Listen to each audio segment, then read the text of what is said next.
Tahun yang lalu.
Sebentar ya nak ya, saya lagi buka ini.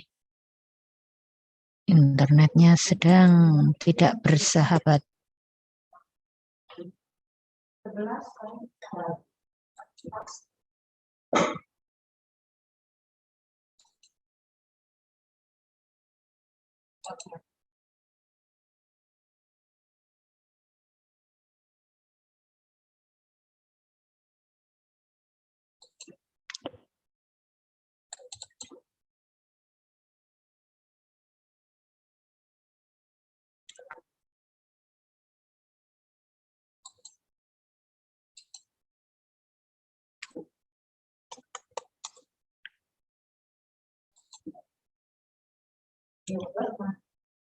Ada.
Oke, ya. Nah, masih ada berapa orang nih yang belum masuk ini? Ada 2 orang ya, ada 2 orang. Sivan udah masuk belum nih Sivan? Tadi Sivan izin ini.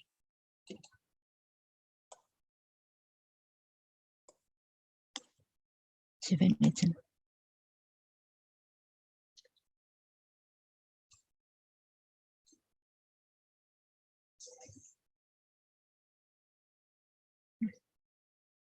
Jeremy, yuk segera open cam. Oke, suara saya jelas ya, udah jelas ya. Oke, kita akan ini ya, ya untuk yang tugas virtual lab tadi, kita akan kembali karena kita masuk di saraf ini kan kita mau membedakan hormon kita bentar lagi nanti akan masuk di hormon. Nah, hormon, sebelum kita ke hormon, kita kembali ke enzim dulu. Enzim, terutama enzim untuk membedakan bagaimana kerja kalau enzim dengan hormon gitu. Nah, kalau enzim, dengan enzim kita akan ambil contoh enzimnya, kita enzim katalase. Jadi kita kembali ke praktikum yang bab 1 dulu, tapi nggak apa-apa ini ya. Oke. Nah, yang untuk enzim ini kita akan melihat bagaimana pengaruh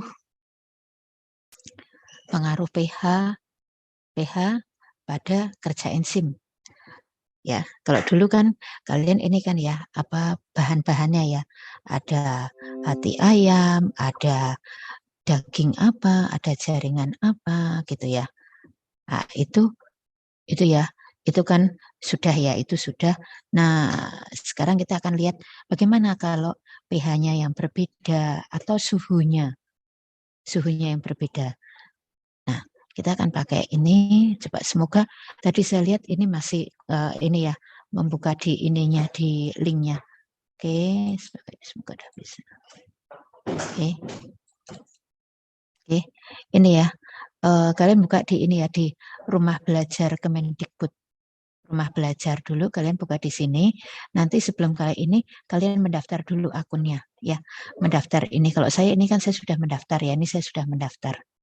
Ya, kalian mendaftarnya sebagai student ya, sebagai student. Nanti di ini kanan atas seperti biasalah ini ya. Oke. Saya klik ini, bentar ini. Aduh.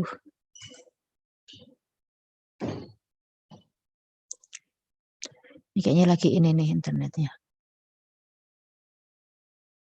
Apakah ini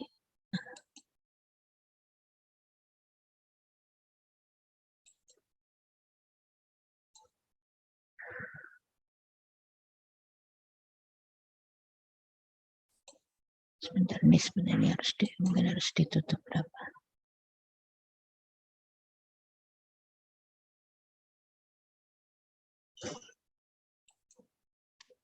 Ini.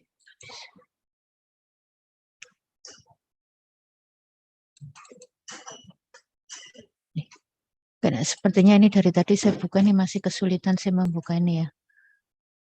Apa ini portal ini? Oke, udah. Ya. Kalau kita kesulitan kita tutup dulu. Gini aja dulu nak. Nanti kalau sambil saya tetap ini ya, saya tetap berusaha untuk membukakan. Jadi nanti kalian kalau sudah masuk ke rumah belajar Kemendikbud, kemudian setelah mendaftar, ya sebagai student itu kalian cari ya temanya yang katalase, enzim katalase. Enzim katalase. Kalau udah enzim katalase, nanti di sebelah kiri itu ada keterangan-keterangan kan. Ada keterangan apa yang diubah. Ya, di situ ambil contoh yang pertama dulu, kalau yang muncul nanti ada gambar 3 tabung reaksi kan. Nah, itu kalau kalian mau pilih ya tinggal mau nambah tinggal nambah aja ya. Nanti di situ ada pilihan-pilihannya. Ada pilihan-pilihannya. Oke, ada pilihan-pilihannya. Kemudian nanti kalian pilihannya itu yang pertama ya, yang pertama yang saya ini kan yang berubah yang berbeda di tabung reaksinya itu kan kadar pH-nya. Nah, di situ kadar pH itu jadi tetap ya substratnya yang pertama, atau kita ini ya, substratnya yang pertama itu hati ayam, semuanya hati ayam. Jadi yang ada di dalam tabung reaksinya nanti dilihat ya, yang pertama itu ini hati ayam, kemudian yang diteteskan ini ya, itu yang berubah yang ini ya, ditambahnya itu ya. Jadi ada yang ditambah dengan peroksida, ada yang ditambah dengan HCl, ada yang ditambah dengan NaOH, dan ada yang ditambah dengan cyanida. Nanti pilihannya udah ada. Kemudian nanti ada pilihan cek oksigen. Nah, nanti akan ada gambarnya nanti. Bisa bayangin ya, kayak ini ya. Ya untuk cek oksigen nanti ada gambar ini, ada gambar apa lidi, ada gambar lidi, nanti tinggal kamu geser-geser dan nanti ada hasilnya. Nah, sama ketika nanti kalau berubah pH-nya tinggal kamu atur aja. Tabungnya ada, tadi ini pH ya. Ya kalau suhu ya. Saya minta 4 suhu ya, 4 macam suhu. Ini apa lagi baterainya? Ini apa yang sebentar ya.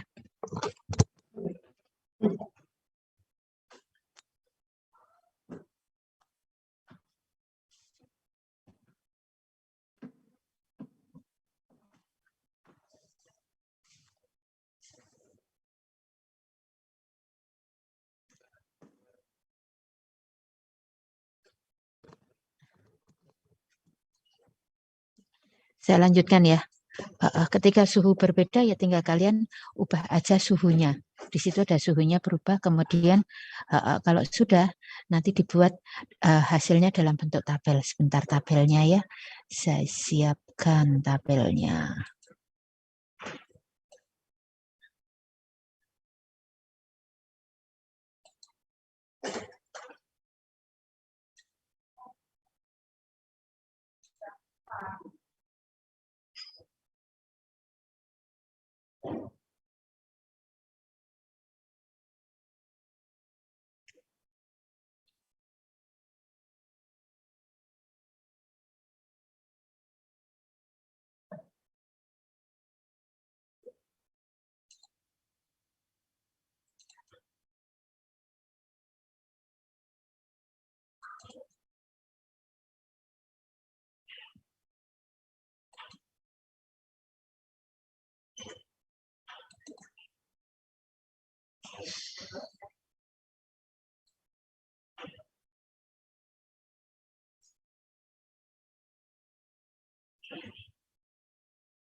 Ya, oke.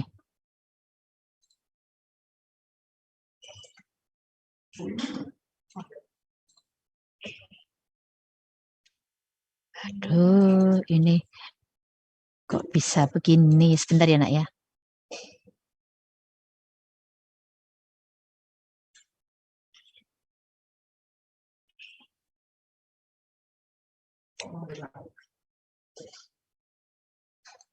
Ya, oke. Saya tambahkan di ini yang terakhir ya nanti ya.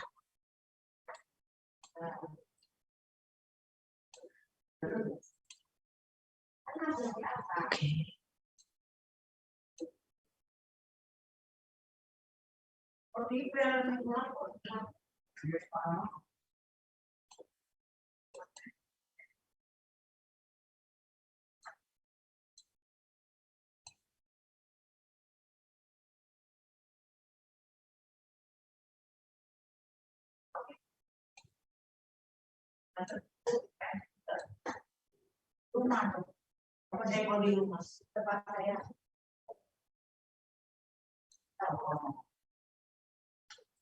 Ya, nanti judulnya ya. Ini saya kita pakai gini.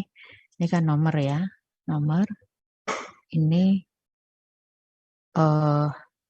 saya bilang di sini misalnya ini substrat.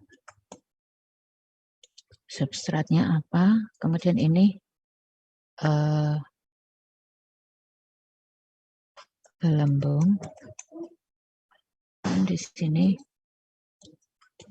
nyala api. Berarti ini kan pengaruh substrat ya. Pengaruh substrat. Ada substratnya. Nih. Ya, oke. Yang di sini misalnya di sini ada hati ayam. Pilihannya ya. Kemudian yang kedua nih di sini ada hati sapi. Kemudian di sini ada buah apel. Dan itu selalu ada pilihan, apalagi ada berapa pilihan. Nah ini yang kalian ini di sini gelembungnya tuh seperti dulu waktu praktikum ya. Jadi diberi tanda ini plus plus plus plus plus atau cuman ini ya atau minus atau bagaimana. Jadi plus berapa dan banyaknya. Jadi kita banyaknya kualitatif ya ada gitu. Terus nyala api. Kalian coba ini kalau ada nyala api ada bara dan nyala api plus kalau tidak ada itu min gitu aja. Jadi plus atau min untuk nyala api. Oke. Itu tabel yang pertama. Kemudian kalau untuk tabel yang kedua berarti pada bagian ini substratnya ini ya, ini diganti ya. Kalau ini satu kan ini ya. Ini nomor satu kan untuk substrat. Kemudian yang untuk nomor 2 itu pH. Berarti di sini substratnya tinggal kalian ganti aja. Perhatiin ya, ini substratnya pH. Nah, pH-nya gimana pH-nya? Jadi ini terus nanti di sini diganti pH-nya. Karena pH karena ini jadi pH-nya nanti ini beda pH kan ini ya.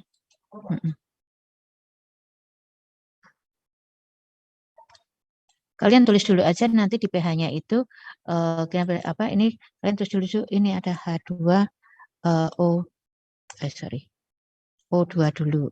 Kemudian di sini nanti ada HCl. Terus ada juga di sini ada Ca, ada NaOH.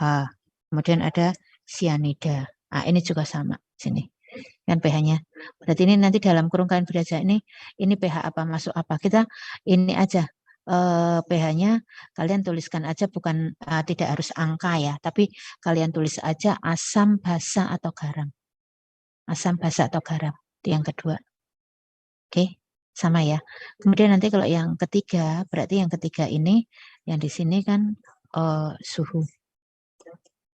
Suhu. Ah, ini nanti kalian ubah aja nih ada 4 macam suhu di sini. Ya, suhunya. Kalian boleh suhunya intervalnya berapa. Ini boleh kalian boleh ubah-ubah. Nah, nanti ini juga sama. Oke, itu. Terus nanti di tiap tabel, ini berarti kan ada 3 tabel ya. Di tiap tabel kalian beri kesimpulannya. Kesimpulannya. Ya, kesimpulannya itu aja. Jadi ada 3 tabel dan di bawah tabel masing-masing diberi kesimpulan. Oke, ini nanti kalau jam pelajaran misalnya loh ya, saya sudah bisa ini ya. Mungkin kalau internet sudah stabil dan saya bisa buka di ini.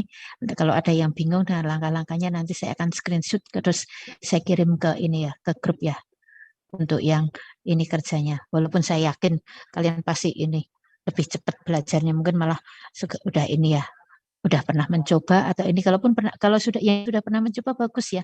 Berarti tinggal kalian coba lagi gitu. Oke, ini sudah ya. Oke, saya stop share ini. Ada pertanyaan dulu untuk tugas yang dikerjakan besok. Silahkan kalau ada pertanyaan. Ya, Bre. Sama. Suhu gelembung dan api dan ada tidaknya nyala api. Semuanya sama ya, gelembung dan nyala api ya. Hanya yang berbeda kan jenis substrat, kemudian pH dan suhu. Kalau di substrat nanti kalian akan lihat bahwa enzim katalase itu kan sama, paling banyak akan dihasilkan di mana. Kalau yang kedua kan berarti ya ini ya pH yang paling paling optimal untuk kerjanya enzim katalase kan. Karena berarti substratnya semua kan sama, hati ayam misalnya. Jadi kalau nomor 2 kalau yang pH-nya berbeda ya berarti yang ini ya substratnya sama.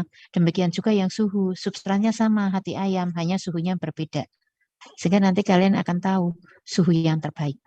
Nah, berarti kalau gitu, kalau udah dapat 3 kesimpulan kan, nanti akhirnya kesimpulan yang keempat, kalian akan dapatkan substrat yang katalase itu yang paling banyak atau paling baik terdapat di mana, pada suhu berapa, dan pada pH berapa. Itu yang paling baik, berarti digabungkan kan dari 3-nya. Oke? Ada pertanyaan lagi? Halo, ada pertanyaan? Oke, Brian sudah? Ya, sip. Ya. Oke, ya. Oke, saya rasa nggak ada kesulitan ya. Sebentar nih tadi ada yang izin dan sakit siap kelas kita. Sebentar ya. Nih, si Ven udah datang.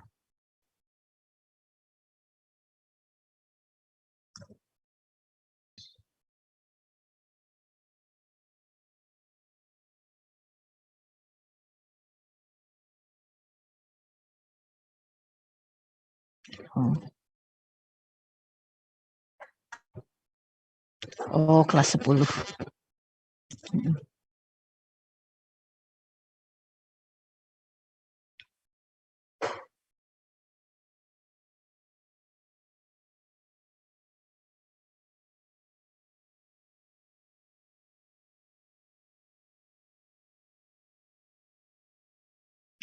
Oke, Ini siapa ya kita yang belum masuk ya? Kurang 1 orang. Rafael ada, Siven sudah. Ferdi, oh udah Ferdi ada. Siapa yang belum ada ini?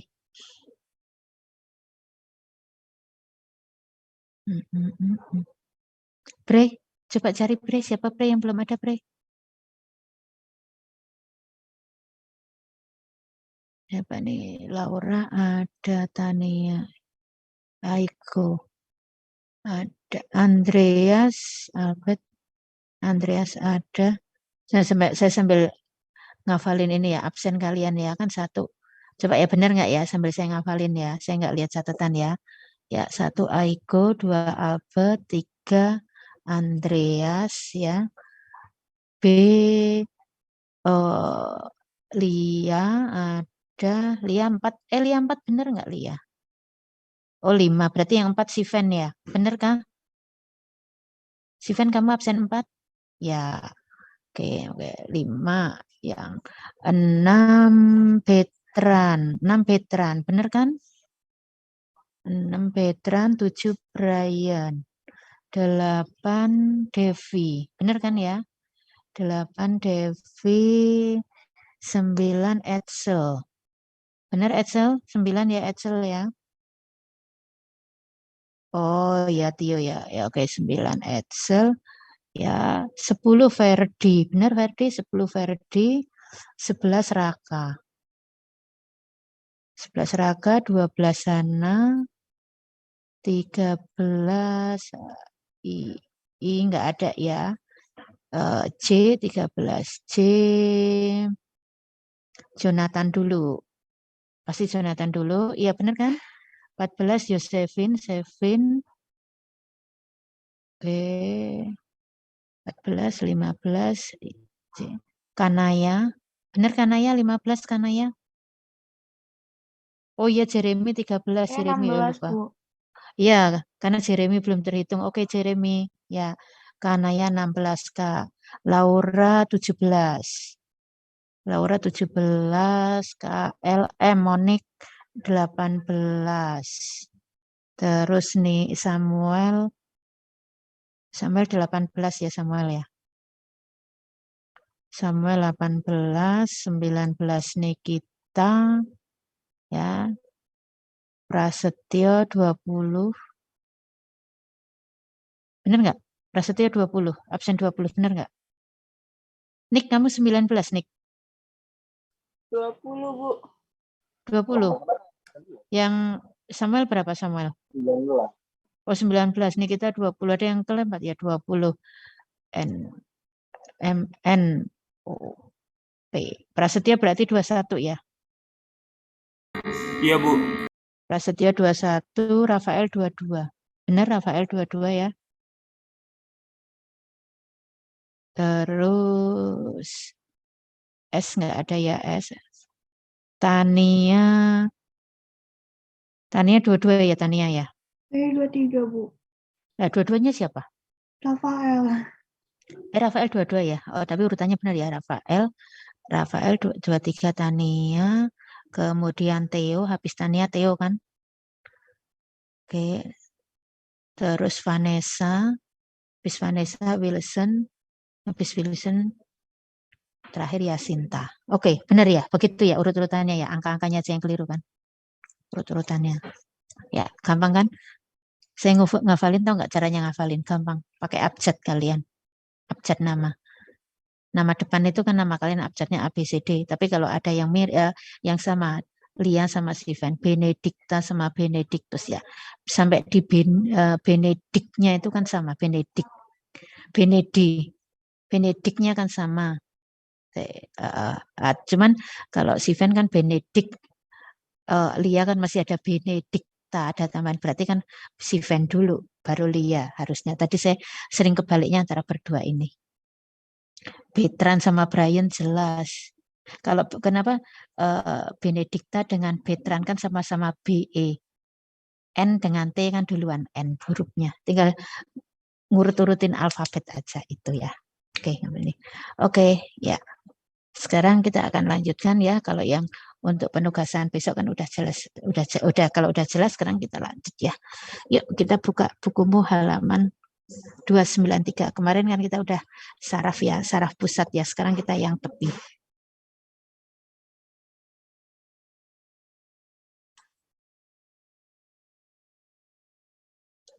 Udah ada, oke. Samuel ya, open cam Samuel. Oke, saraf tepi yang kranial ya. Yang kranial atau saraf tepi yang dari otak kranial. Ada 12 pasang, itu di gambar 293. Yuk kita lihat.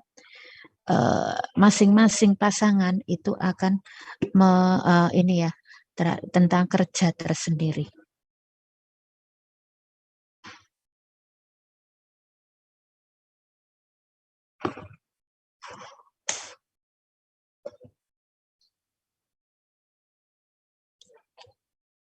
Yang pertama, saraf olfaktori. Ketemu nggak olfaktori? 12 pasangan yang pertama olfaktori. Ketemu, coba beri reaction dulu yang udah yang sudah tahu yang saya baca. Oke, yang sudah ketemu ya, oke. Ya, coba. Ya, olfaktori ini dia ujungnya itu akan berada di organ pembau kita. Pembau. Jadi hidung ya ini ya untuk pembau. Oke, itu yang olfaktori.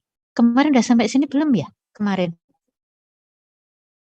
Belum. Berarti benar kan ya sampai di sini ya? Oke. Yang kedua, saraf optik ini ke mata. Yang nomor 2 mata. Nah, ini berbeda yang 3, 4, dan 6. Coba. 3, 4, dan 6 itu juga ke mata, tapi dia kan ke okulomotor. Okulo berarti dia juga hubungannya sama mata, tapi lebih tepatnya mereka ke saraf penggerak. Otot penggerak mata. Dia sarafnya ini akan ke otot penggerak mata, bola mata.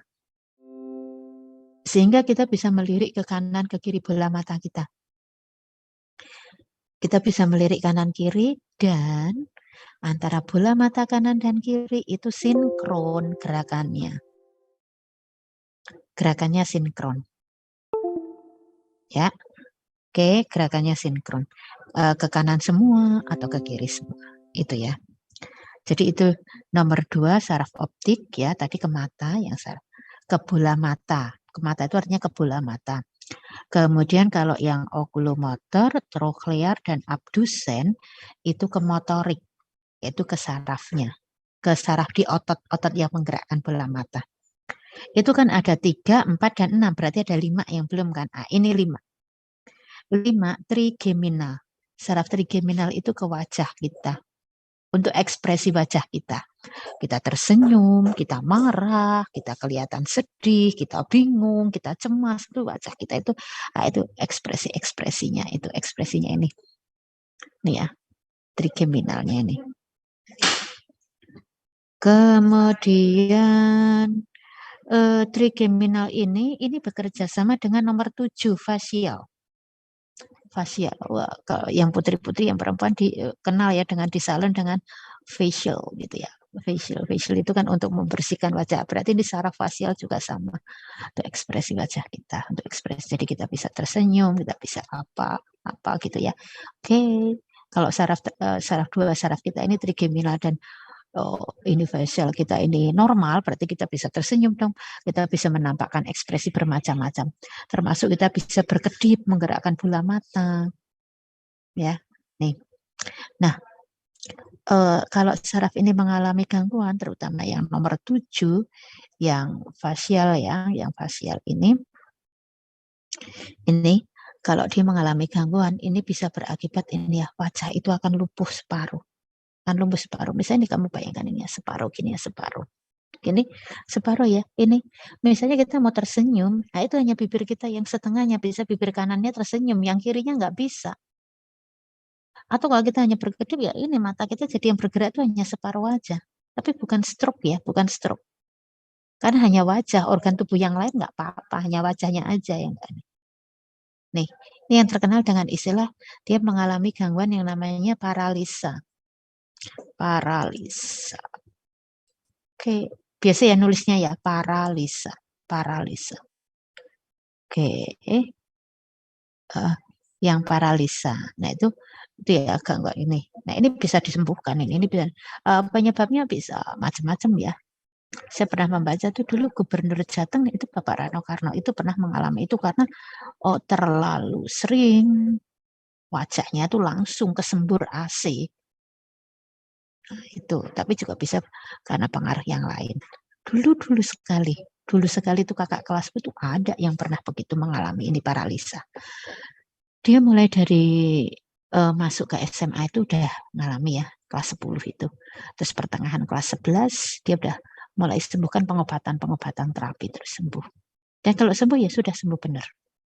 Waktu ibu tanya Pak, ya dia mengalami ini Bu, paralisa. Karena kebetulan kakak kelasmu ini anak IPA gitu loh. Jadi akhirnya dia bisa sharing gitu. Nih ya, ini gangguan ini. Terus saya juga pernah melihat waktu itu tayangan berita di TV, tapi udah lama ya. Oke, udah lama nih tayangan di TV. Kenapa udah lama ya? Saya udah lama banget, udah bertahun-tahun, udah lebih dari 5 tahun kali ya, nggak punya TV di rumah. Berarti kan nggak nonton TV ya?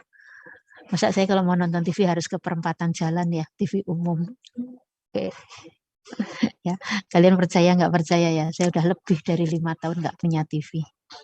Nggak punya TV, tapi fine-fine saja hidup saya. Oke, ya waktu itu saya nonton ya, waktu itu. Jadi udah lama ya. Ada nih anak perempuan ini di situ dia mengalami ini apa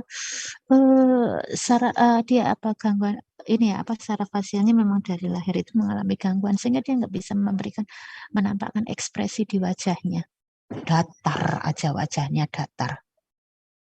Oke, nggak enak kan ya lihat orang yang ekspresinya datar ya, kita nggak bisa menebak dia lagi apa suasana hatinya.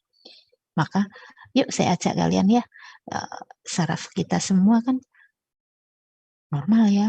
Ya, kita tampakkan ekspresi kita. Ekspresi kita tampakkan, ekspresinya tersenyum. Ya kalau kita eksperimen lagi nggak enak hati kita marah, ya tampakkan gitu loh, tampakkan gitu. Tampakkan bagaimana ekspresi kita. Biar kita tuh terlihat benar-benar hidup gitu loh. Itu ya. Sarafnya itu sarafnya. Oke, yang berikutnya saraf. Kemudian yang nomor 8 auditory. Auditory itu berhubungan dengan telinga kan itu di situ. Itu ada rumah siput dan ini setengah lingkaran, saluran setengah lingkaran kan yang depan itu lihat itu kalau auditory itu ya, yang satu itu ya bagian telinga itu loh, yang rumah siput itu ya, yang rumah siput itu kan yang di dalamnya kan ada saraf-saraf reseptor untuk getaran, jadi yang untuk mendengar. Kemudian yang setengah lingkaran tuh yang di sebelah kanan, gambar yang sebelah kanan yang 3 saluran setengah lingkaran itu, nah itu yang di dalamnya nanti ada saraf yang untuk keseimbangan tubuh kita. Jadi ini untuk auditori ya, dari namanya auditori berarti ini berhubungan dengan pendengaran kita dengan telinga. Kemudian yang nomor 9 glusofaringeal, berarti ini berhubungan dengan faringeal, dengan faring untuk menelan. Oke. Kemudian yang 10 nervus vagus ini berhubungan dengan organ-organ dalam. Ini membantu kerja organ-organ dalam. Kemudian yang 11 itu spinal. Nah, itu spinal. Berarti ini di sumsum ya, lebih ke sumsum ini. Spinal. Ya. Kemudian hipoglosal itu dia bergabung ya 12 ini dia bekerja sama dengan 9 itu hanya kalau yang nomor 12 itu kan hipoglosal, hipo itu kan di bawah. Jadi lebih di bawah sini di bawah rahangnya ini. Tapi kan berarti dengan yang glosofaringeal itu sama dia. Jadi dia dengan mengunyah makanan, menelan gitu. Yang menghubungkan itu. Oke. Ya. Ini 12 ini ya 12 pasang nervus kranial ya, nervus kranial. Sekarang kita lihat yang saraf tepi yang spinal. Oke, di halaman berikutnya spinal. Oke. Nih, Spinal ini yang 31 pasang, ini ada di sepanjang kolumna vertebralis kita. Ada di sepanjang kolumna vertebralis. Sepanjang kolumna vertebralis nih, di sini ya, dibagi dalam kelompok-kelompoknya itu ada 3. Dalam tiga kelompok itu ya, ada plexus cervicalis, ada plexus brachialis, dan yang ketiga ada plexus lumbosacralis. Tuh. Oke, kita lihat ini ya, keterangan yang di bukumu itu, yang plexus cervicalis nih gabungan ya yang dari saraf, yang dari leher, dari cervix, yang mempengaruhi bagian leher, bahu, dan diafragma. Leher, bahu, dan diafragma. Jadi bagian atas, ini mulai dari atas, dada ke atas. Nih, ini akan dipengaruhi kerjanya ini diafragma kita, berarti ya membantu kita pernafasan juga. Leher, bahu, tuh. Oke. Kemudian yang kedua, plexus brachialis merupakan golongan sarafnya ini yang alat gerak tangan. Nah, yang lumbosacralis ini kan yang bagian punggung, pinggang, pinggul sampai ke kaki. Nih, coba lihat ya. Punggung, pinggang yang mempengaruhi pinggul dan kaki. Pinggul berarti ini kaki, alat gerak kaki, juga sampai ke organ dalam. Berarti ini kan ada ke organ dalam juga. Nah, saraf-saraf di sini ada bahayanya. Oke. Coba kalian ingat dulu zaman kalian OSD atau SMP masih ya, ada yang suka main. Kalian coba ingat ya, yang kalian yang pernah main itu, yang suka main itu, kalau ada temannya yang mau lewat, kamu sengkelet tangan kakimu, kamu julurin, nanti temanmu kesandung terus jatuh, kamu senang, jatuh terduduk kamu senang. Tapi pernah membacakah kalian bahwa dengan peristiwa seperti itu temannya yang jatuh terduduk ternyata tidak bisa bangun lagi? Oke, karena ketika dia jatuh terduduk, gitu terduduk berarti kan bagian ini, bagian pinggulnya ya, menekan ini kan lantai, menekan lantai. Kemudian kalau misalnya ada bagian sarafnya yang mengalami gangguan, ini terutama kalau di bagian bawah kan lumbosacralis kan. Kalau ke bagian kaki ternyata dia yang tertekan bagian ini ya, bagian apa, tulang belakangnya, kolumna vertebralisnya itu yang ini tertekan bagian yang bagian bawah, bagian pinggul ya, karena kan duduknya kan purek, langsung ya, langsung keras gitu ya. Dalam bahasa sehari-hari saraf kejepit. Nah, pernah sering mendengarkan saraf kejepit gitu? Nah, itu kalau yang sarafnya ke kaki berarti akan menyebabkan nggak bisa jalan. Bahkan ada yang sampai nggak bisa bangun kan. Tuh. Karena gini ya, ini ya, kan ruas-ruas tulang belakangnya nih ya kan vertebri ya. Ini kan vertebri 1, vertebri 2. Di tengahnya ini kan ada kartilagonya lah. Sarafnya itu ada di antara tengah-tengahnya. Nih kartilago gini. Sehingga kalau tertekan, klek, nah ini kan bisa ini, ketekan ini kan bisa ini, harusnya ini ada tadi, klek gini kan. Nah, berarti kan sarafnya kecil, harusnya kan ada ininya, ada ini apa di sini nih, ada sela-selanya yang untuk saraf ini, saraf spinal ini. Nah, ini kan langsung klek, ketekan klek gini kan. Berarti kan terjepit. Nah, itu kan harus dibetulin lagi kan itu. Nah, itu kan di rumah sakit dengan terapi gitu. Maka kita main-main yang aman. Sama itu yang pertama. Yang kejadian kedua, ini mungkin kalau kakak kelasmu mungkin mereka udah hafal dengan saya. Terutama kalau lagi kerja di lab, saya paling nggak suka dengar suara kaki kursi bergesekan dengan lantai. Saya pasti akan marah besar. Kalian ingat kursi di lab itu kan tinggi. Kursinya tinggi dan tidak ada sandarannya.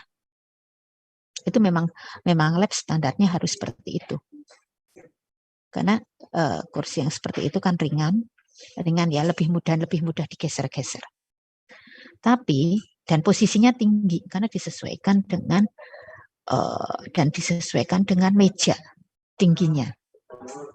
Tapi ya kalian biasanya kalau udah duduk gini mau ngambil barang-barang yang agak jauh gitu loh, kalian enggak berdiri, tapi cuma menggeser kursi, geser kursi, krek gitu kan. Atau tidak menggeser kursi, tapi dijungkitin dikit.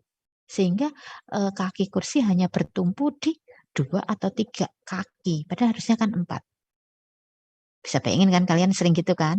Bahkan di kelas juga sering jungkitin kursi kan, jungkitin ke belakang. Sehingga kursimu itu hanya bertumpu di 2 kaki yang belakang. Seandainya refleksmu itu terlambat, terus kamu jatuh, bayangin kalau di lab, kursinya tinggi. Berarti kalau jatuh kejeblaknya berarti kan tinggi. Kemungkinan besar jatuhnya kan kejeblak ke belakang. Ya kan, kejeblak ya ke belakang ya. Nah itu berarti kan punggungmu kan langsung yang kena menghantam lantai kan. Nah ini sekarang kamu tahu gambarnya, ini gambar di halaman 294. Sama seperti kalian yang mungkin ada kebiasaan nih, kalau turun tangga nggak pakai kaki, tapi pakai pantat. Ya, turunnya nggak pakai kaki, tapi pakai pantat. Merosot lewat pegangan tangga. Ya dulu yang SMP yang suka gitu, di SMA masih ada yang gitu-gitu. Karena pandemi aja kita nggak lihat. Turunnya merosot. Coba kalau kakimu napak di lantai, pada ujung perosotannya itu terlambat. Apa jadinya? Jatuh juga kan. Itu loh. Kadang permainan-permainan kalian itu tanpa kalian sadari itu kan berbahaya. Permainan sederhana menyenangkan tapi berbahaya. Dan ketika kalian ditegur, dikiranya menghalangi kesenangan kalian. Tuh, sama sekali nggak ada itu ya. Oke. Itu ya, jadi hati-hati. Nah sekarang kalau kalian udah SMA, udah kelas 11, kalau lihat adikmu ya bermain yang seperti itu, ya ditegur.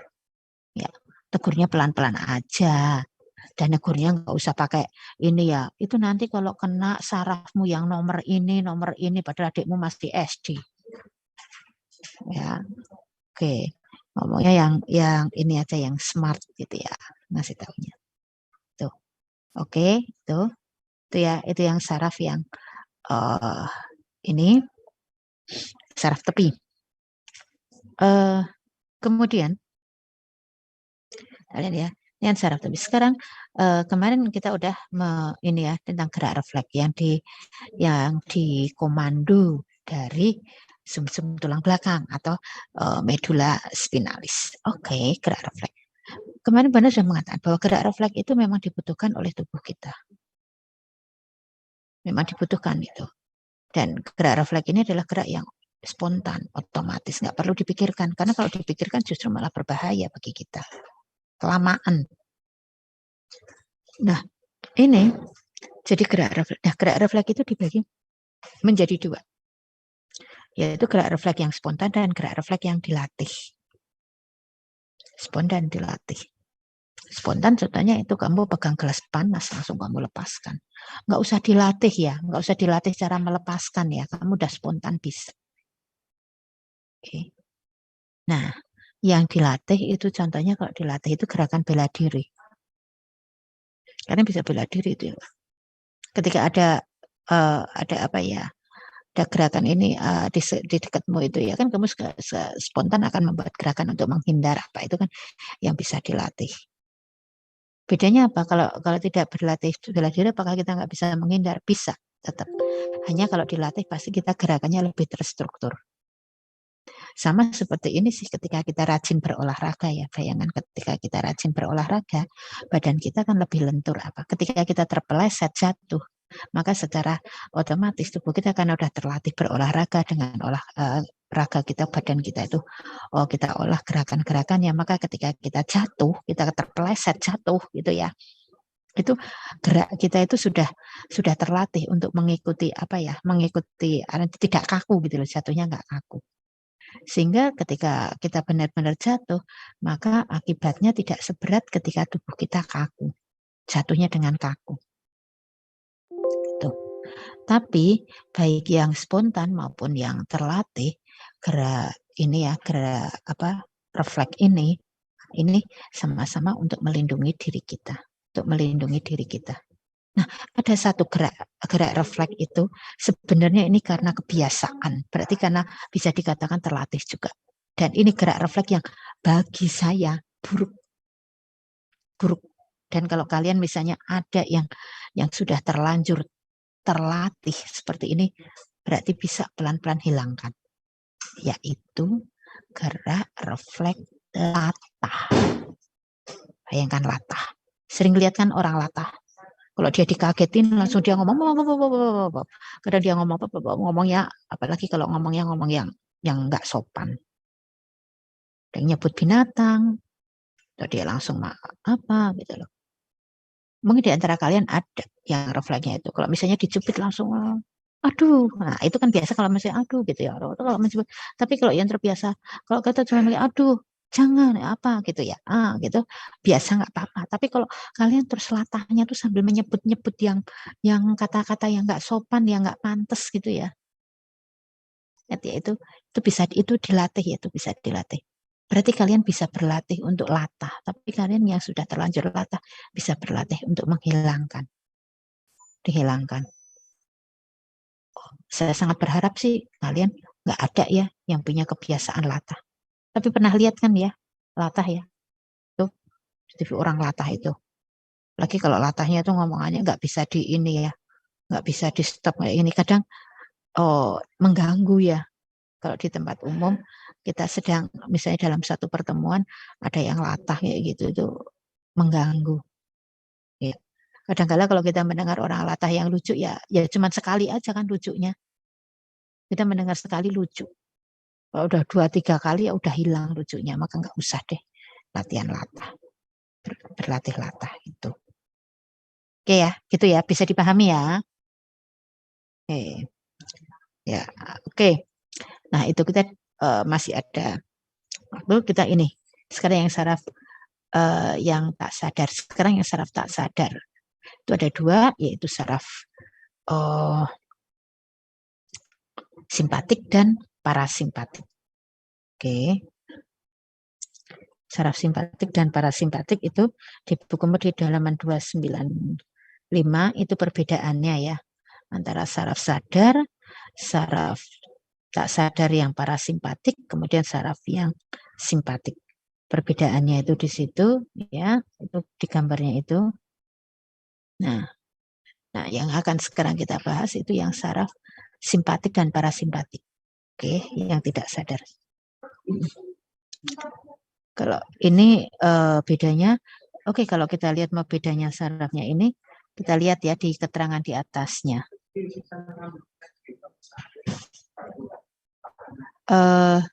Saraf sadar ini ya, bekerja secara otomatis di bawah kehendak saraf pusat.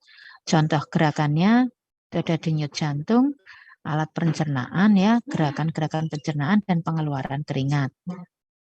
Saraf ini terletak di sumsum tulang belakang, di medula spinalis ya. Udah ini ya. Kemudian,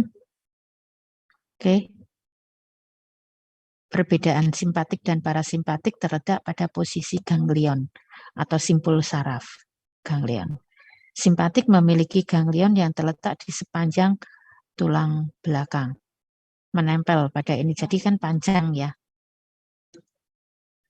Serabut praganglionnya pendek, tapi yang postganglionnya yang panjang. Yang pendek karena menempel pada sarafnya, sementara yang posnya itu, yang saraf posnya itu panjang karena ada di sepanjang sumsum tulang belakang. Sementara kalau yang saraf parasimpatik nih, praganglionnya yang panjang karena menempel pada organ. Kebalikan ya, karena ada di organ yang dibantu, dan yang postganglionnya yang pendek.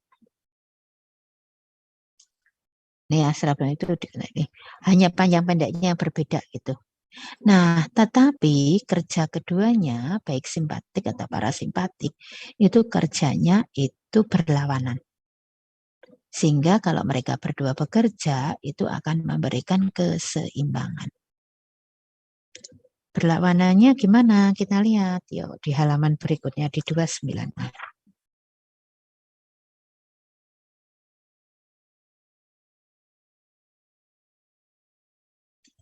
Oke. Ya. Kita lihat di 296 itu contohnya. Ketika ini ya, untuk bekerjanya pupil itu kan untuk tempat masuknya cahaya ke mata ya. Nah, itu. Nah, simpatik dan parasimpatik itu kerjanya dia ini secara otomatis akan mengecilkan atau memperbesar pupil. Memperkecil atau memperbesar pupil itu. Jadi ketika parasimpatik itu mengecilkan, nanti yang simpatik akan memperbesar, sehingga akan terjadi keseimbangan. Besar pupil itu seimbang normal. Demikian juga ini kerja yang kedua misalnya, yang parasimpatik kan merangsang sekresi kelenjar ludah. Oke. Yang simpatik itu menghambat kelenjar ludah, sehingga kelenjar ludah kita ya keluarnya itu atau mensekresinya tidak terus-menerus. Bayangin, kalau yang simpatik kita nggak bekerja, hanya saraf parasimpatik, bisa-bisa kafum oris kita penuh dengan air ludah kan. Kemudian ketika parasimpatik pada core ya mempercepat kerja core, maka yang simpatik akan memperlambat. Sehingga core kita kerjanya itu ritmenya itu normal, ritmenya. Bisa rasakan kalau yang pas cepet gitu, wah deg-degan itu kayak apa. Kemudian yang parasimpatik ini mengecilkan bronkus, ya bronkus. Nah, sementara kalau yang simpatik itu memperbesar, ya kan? Sehingga kita bisa bernafas dengan enak, tidak mengalami sesak nafas karena bronkusnya mengecil, yang berakibat oksigen yang bisa masuk hanya tinggal sedikit kan. Nah, ini kan kita bisa sesak nafas. Kemudian ini ventriculus.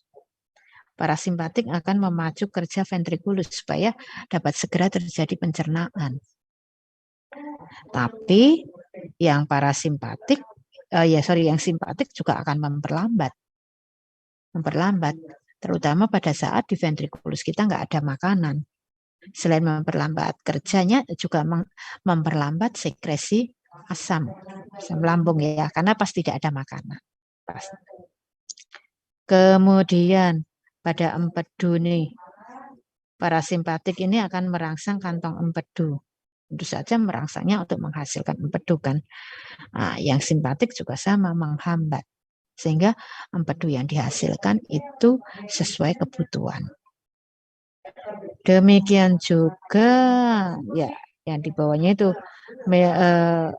kelenjar adrenal, kemudian relaksasi dan kontraksinya vesika urinaria. Oke. Ya. Jadi keduanya itu intinya antara simpatik dan parasimpatik itu saling berlawanan. Saling berlawanan. Oke. Ya. Oke. Kita sudah ini yang materi untuk ini ya, materi yang untuk saraf. Ada pertanyaan dulu? Silakan kalau ada pertanyaan.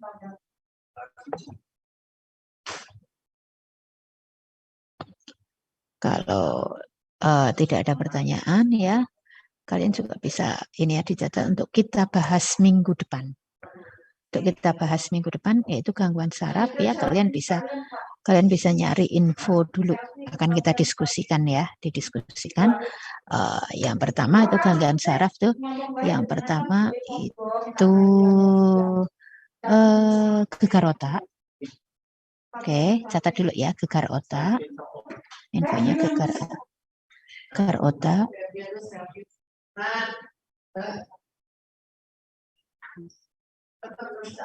Yang kedua Pak cari yang skizofrenia.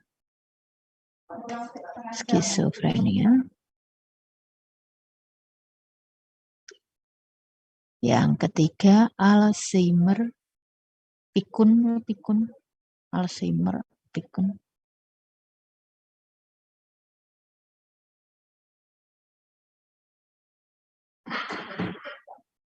Ya. Yang keempat, Parkinson. Pernah dengar ya Parkinson ya? Parkinson. Oke, satu lagi, vertigo. Vertigo. Ya, oke. Itu yang akan kita bahas minggu depan, pertemuan yang akan datang. Setelah itu, ya, setelah gangguan ini yang akan kita bahas nanti adalah bahan-bahan yang mempengaruhi kerja saraf kita. Itu nanti setelah kita gangguan. Setelah saraf kita yang banyak itu nanti alat indera dan akhirnya hormon. Tuh. Oke, waktu kita hanya tinggal berapa? Tinggal 4 menit ya. 4 menit kita bisa akhiri. Kalian boleh bersiap untuk pelajaran yang jam 34 apa yang jam 34. Yang jam 34 apa? Seni ya, Bu Tiwi ya.